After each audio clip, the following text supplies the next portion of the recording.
इस वीडियो में किसी पक्ष का समर्थन या विरोध नहीं है। सिर्फ बातचीत, तर्क और आप लोगों के सोचने का स्पेस दिया गया है।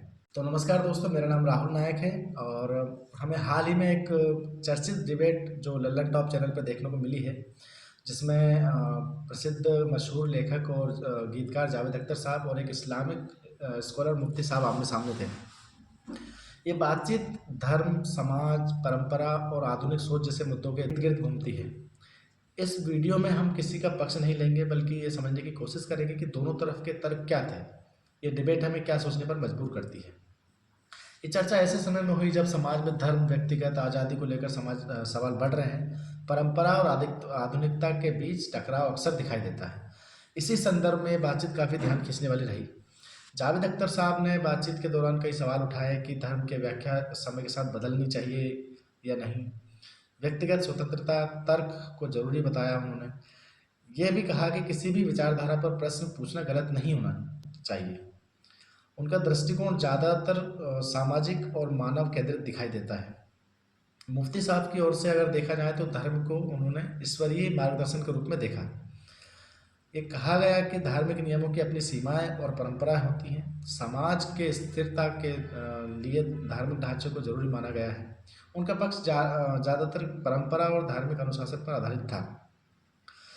जो डिबेट का असली सवाल था या टकराव का मुख्य बिंदु था, वो था कि क्या धर्म को आधुनिक समाज के अनुसार बदला जाना चाहिए या समाज को धर्म की तय सीमाओं में रहना चाहिए। यह बहस सिर्फ दो लोगों की नहीं थी, बल्कि समाज के दो तरीकों की टकराहट थी।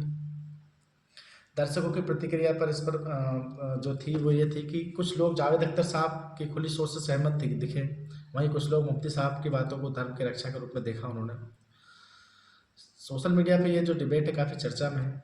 हमने लगभग 2 घंटे की वीडियो देखी, जिसमें कई बार जावेद अख्तर साहब बैक फुट पे दिखे, कई बार मुफ्ती साहब बैक फुट पे दिखे, और हमें जो न्यूट्रल निष्कर्ष जो निकला वो ये बात साफ है कि हर समाज में अलग अलग तरह के लोग, सोच के लोग रहते हैं।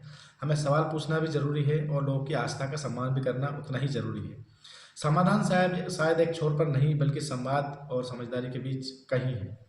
आप आसान भाषा में देखें कि जावेद अख्तर साहब के जो तीखे सवाल थे वो सटीक थे, सीधे थे कि दुनिया में जितने भी जुल्म हो रहे हैं, जितने भी रेप हो रहे हैं, महिलाओं पर अत्याचार हो रहे हैं, बच्चों पर अत्याचार हो रहे हैं, तो ये इन सब के पीछे खुदा की मेहरबानी है या वही जुल्म कर रहे हैं, या वो क्यों नहीं इन सब पे एक्शन लेते या सब बंद क्यों नहीं करवाते, क्यों नहीं देखते अगर वो सुपर पावर है, मल्टीवर्स पावर है तो।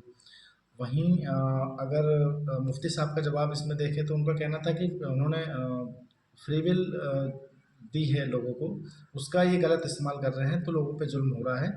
उन्होंने एक चाकू का एग्जांपल दिया कि चाकू बनाने वाला गलत नहीं है, उसका गलत इस्तेमाल करने वाला जो है वो गलत है। तो इस तरह के कई बहस के पार्ट अलग अलग राउंड में खेला गया, जिसमें दोनों महारथियों ने अपने अपने जवाब और अपने अपने सवाल दिए। लल्लन टॉप को थैंक यू कहूँगा, क्योंकि उन्होंने इतने बड़े मुद्दे को इतनी आसानी से, इतने बिना किसी बहस के कंप्लीट किया, और दिल्ली जैसे शहर में ये आयोजित हुआ था। एक बात मुझे जावेद अख्तर साहब की अच्छी लगी। उन्होंने कहा है कि जो फेस्टिवल्स मनाते हैं हमारे देश में या दुनिया में जितने भी हैं, तो धर्मों ने फेस्टिवल्स को अपने अंदर समा लिया है, अलग अलग त्योहारों को, जबकि ये कल्चर का पार्ट था। हर देश, हर मजहब में ने इस कल्चर को अपने धर्म के हिसाब से अपना लिया है, जो कि गलत है, अलग है मतलब। इसके अलावा उन्होंने कहा कि मजहब एक ऐसी चीज़ है जो अगर 10 तरह के धर्म हैं, तो उन्होंने कहा है कि जो एक मजहब है वो 10 में से एक मजहब दूसरे 9 मजहब के लिए नास्तिक होता है, एथिस्ट होता है। वो अपने धर्म के लिए, अपने मजहब के लिए थीस्ट होता है, लेकिन बाकी के लिए एथिस्ट होता है। तो ये चीज़ें थोड़ी सी उन्होंने मुफ्ती साहब के लिए मुश्किलें खड़ी की थी। आप इस डिबेट को कैसे देखते हैं और अपना क्या सुझाव है वो हमें कमेंट बॉक्स में दे सकते हैं। अपनी जो आपकी जो राय है उसका हम सम्मान करेंगे। अगर वीडियो थोड़ा सा पसंद आए तो उसको लाइक करिए और मेरे चैनल को सब्सक्राइब कर सकते हैं। Thank you so much. जय हिंद।